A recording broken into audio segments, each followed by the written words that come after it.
नमस्कार दोस्तों, आज है 21 जनवरी 2024 और आज के दिन के जितने भी इंपॉर्टेंट करंट अफेयर होंगे वो सारे कुछ हम इस वीडियो में डिस्कस करेंगे। तो चलिए शुरू करते हैं। एक इंपॉर्टेंट बात कि इस वीडियो के अंत में मैं आपसे एक सवाल पूछूंगी जिसका सबसे पहले सही जवाब देने पर आपको हम मनी प्राइज दे रहे हैं। तो वीडियो को अंत तक जरूर देखिए और क्वेश्चन का आंसर जरूर कमेंट कीजिए, क्योंकि वीडियो को अंत तक देखने पर ही आपको उस क्वेश्चन का आंसर मिलेगा। और आपको मनी प्राइस पाने के लिए हमारे टेलीग्राम चैनल से जुड़ना पड़ेगा, जिसका लिंक डिस्क्रिप्शन बॉक्स में दिया है, तो वहां से जाकर आप हमारे टेलीग्राम चैनल से जुड़ सकते हैं। तो चलिए शुरू करते हैं और हमारा आज का पहला करंट अफेयर है, भारत ने लिथियम की खोज और खनन के लिए किस देश के साथ समझौता किया है? तो भारत ने लिथियम की खोज के लिए और खनन के लिए समझौता किया है अर्जेंटीना देश के साथ। भारत सरकार ने लिथियम की माइनिंग के लिए अर्जेंटीना के साथ महत्वपूर्ण समझौता किया। यह समझौता लिथियम की खोज और खनन को लेकर किया गया है।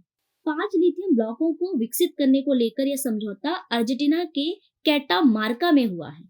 अब इम्पोर्टेंट बात कि भारत में लिथियम कहाँ पाया गया है, तो हाल ही में भारत के जम्मू और कश्मीर में 5.9 मिलियन टन की लिथियम भंडार की पहचान की गई है।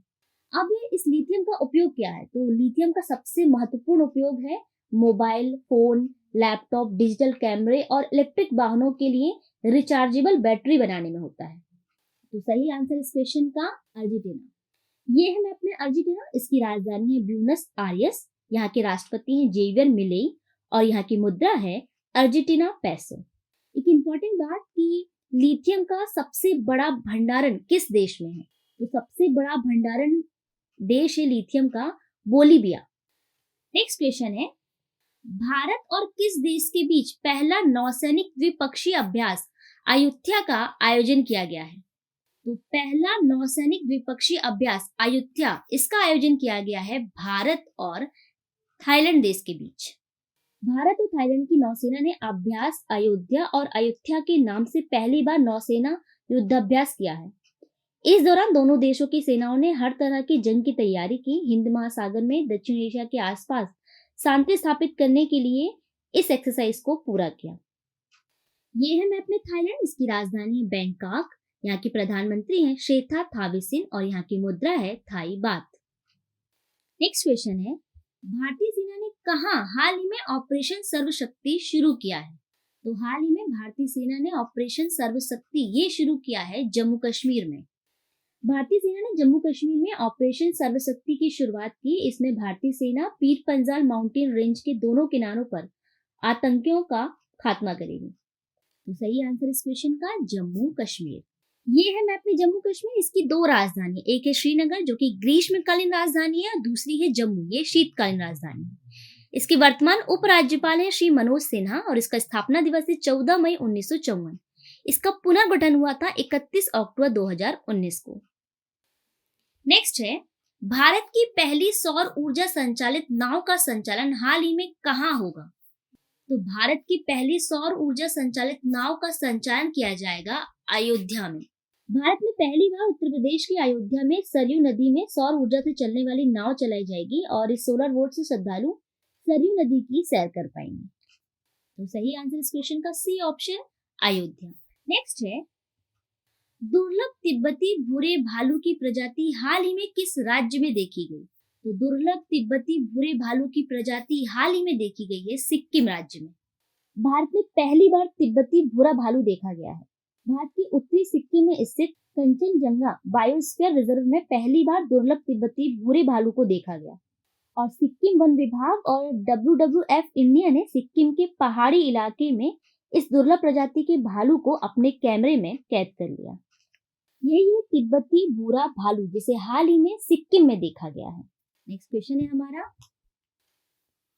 विश्व आर्थिक मंच भारत के किस राज्य में स्वास्थ्य देखभाल और जीवन विज्ञान पर आधारित केंद्र स्थापित करेगा? तो विश्व आर्थिक मंच भारत के तेलंगाना राज्य में स्वास्थ्य देखभाल और जीवन विज्ञान पर आधारित केंद्र स्थापित करेगा।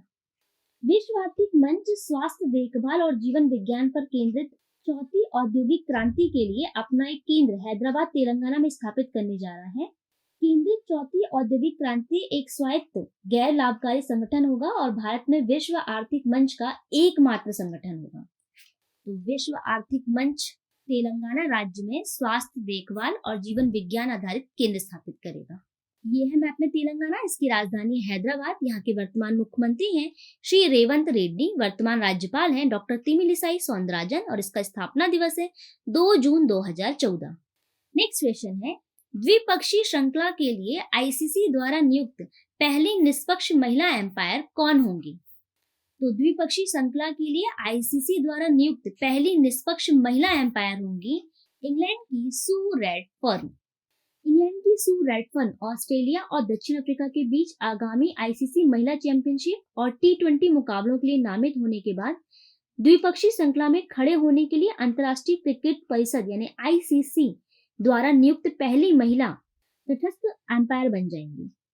तो आईसीसी द्वारा नियुक्त पहली निष्पक्ष महिला एम्पायर होंगी सू रैडफर्न। ये है इंग्लैंड की सू रैडफर्न। नेक्स्ट क्वेश्चन है, टी20 इंटरनेशनल में सर्वाधिक शतक लगाने का रिकॉर्ड किस बल्लेबाज ने बनाया है? तो टी20 इंटरनेशनल में सर्वाधिक शतक लगाने का रिकॉर्ड बनाया है भारतीय बल्लेबाज रोहित शर्मा ने। रोहित शर्मा ने अफगानिस्तान के खिलाफ तीसरे टी20 मैच में 121 रन की पारी खेली और यह उनके टी20 इंटरनेशनल करियर की सबसे बड़ी पारी भी है। और इसके बाद रोहित शर्मा टी20 इंटरनेशनल में सर्वाधिक शतक लगाने वाले क्रिकेटर बन गए। ये है भारतीय कप्तान रोहित शर्मा और हाल ही में इन्होंने टी20 इंटरनेशनल में सर्वाधिक शतक लगाने का रिकॉर्ड बनाया है। नेक्स्ट है, किसने गांधी अलाइव इन 3 कैंपेन्स नामक पुस्तक का अनावरण किया है? तो गांधी अलाइव इन 3 कैंपेन्स नामक पुस्तक का अनावरण किया है एम.जे. अकबर ने। प्रसिद्ध लेखक एम.जे. अकबर ने सहलेखक के नटवर सिंह के साथ गांधी अलाइव इन 3 कैंपेन्स नामक एक नई पुस्तक लॉन्च की। इस पुस्तक का अनावरण प्रधानमंत्री संग्रहालय और पुस्तकालय के कार्यकारी परिषद के अध्यक्ष नृपेंद्र मिश्र द्वारा आयोजित एक महत्वपूर्ण कार्यक्रम में किया गया। यह पुस्तक महात्मा गांधी के जीवन और संघर्षों पर प्रकाश डालती है, विशेष रूप से उनके नेतृत्व वाले 3 महत्वपूर्ण जन अभियान असहयोग आंदोलन, नमक सत्याग्रह और भारत छोड़ो आंदोलन अभियानों पर ध्यान केंद्रित करती है। तो सही आंसर इस क्वेश्चन का C option MJ. Akbar. Next question है, हाल ही में भारतीय नौसेना ने अपने किस जहाज को सेवा मुक्त किया है? तो भारतीय नौसेना ने हाल ही में अपने जहाज चीता, गुलदार और कुंभीर इन तीनों ही जहाज को सेवा मुक्त किया है। सही आंसर इस क्वेश्चन का उपयुक्त सभी। भारतीय नौसेना ने आईएनएस चीता, गुलदार और कुंभीर को 40 वर्षों की उत्कृष्ट सेवा देने के बाद सेवा मुक्त कर दिया है। इन तीनों ही जहाजों को 12 जनवरी 2024 को सेवा मुक्त किया गया है। तो सही आंसर इस क्वेश्चन का उपयुक्त सभी। तो फ्रेंड्स, ये था हमारा आज का सेशन। आई होप आपके लिए हेल्पफुल रहा होगा। अब लास्ट जो मैंने आपसे सवाल पूछा था उसे देख लेते हैं। हमारा last day of the question है, हाल ही में आयोजित हुए पहले बीच गेम्स 2024 में कौन शीर्ष पर रहा है? तो हाल ही में पहले बीच गेम्स 2024 में मध्य प्रदेश राज्य टॉप पर रहा है। अब आज का सवाल, हमारा आज का सवाल है, जनवरी 2024 के दौरान किस देश ने पाकिस्तान पर सर्जिकल स्ट्राइक की है? इसके ऑप्शन है चीन ने, या ईरान ने, या भारत ने, या अफगानिस्तान ने। इस सवाल का जवाब आपको कमेंट सेक्शन के जरिए देना है और जो भी व्यक्ति इस सवाल का सबसे पहले सही जवाब देगा उसे हम मनी प्राइज देंगे। तो प्लीज वीडियो को अंत तक जरूर देखें, क्वेश्चन का आंसर जरूर कमेंट करें और सही आंसर देने पर अपना मनी प्राइज पाने के लिए हमारे टेलीग्राम चैनल से जुड़ें, जिसका लिंक डिस्क्रिप्शन बॉक्स में दिया हुआ है। तो आज के लिए बस इतना ही। वीडियो पसंद आया है तो प्लीज इसे लाइक कीजिए, शेयर कीजिए, चैनल को सब्सक्राइब कीजिए और बेल आइकन को प्रेस कीजिए। Thank you for watching. Bye bye.